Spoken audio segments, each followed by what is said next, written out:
Aku dah sampai dekat tapak pesta paling meriah. Kenapa aku cakap paling meriah? Kau tengok aku sekarang dekat mana? Kawanku Tom Yam, cawangan pantai dalam. Mana geng-geng pantai dalam ni? What I'm doing here. Korang nampak tak poster diorang letak kat atas ni? Ini adalah poster cabutan bertuah Pesta Colik Timbang Kawanku yang mana diorang nak bagi. Kau tengok ni, motosikal, TV, gold bar, mesin basuh dan duit raya pun ada. Semuanya ada 13 hadiah untuk korang semua. Kalau korang tak percaya, jom ikut aku. Nampak tak abang tu tengah isi kupon penyertaan cabutan bertuah.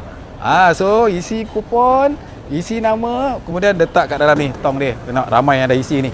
So ni kat belakang aku ni lah hadiah dia. Ada motosikal 2 biji, ada mesin basuh, ada TV diorang dah wrapping siap-siap untuk nak bagi hadiah malam ni. Untuk makluman korang, Pesta Colik Timbang Kawanku bermula daripada 21 Februari yang lalu sehinggalah pada 18 Mac, iaitu hari ini adalah hari terakhir penyertaan. Korang hanya perlu belanja colik-colik timbang ni minima RM30 je dan layak untuk satu kupon penyertaan cabutan bertuah. So hari ni aku nak bawa korang tengok sendiri siapakah pemenang-pemenang hadiah ni yang akan kami umumkan pada malam ni tepat jam 12 malam. Kalau korang nampak video aku ni yang ada sekitar pantai dalam dan sempat lagi ini nak datang serbu sekarang makan colik timbang, mana tahu tiba-tiba berpeluang menang.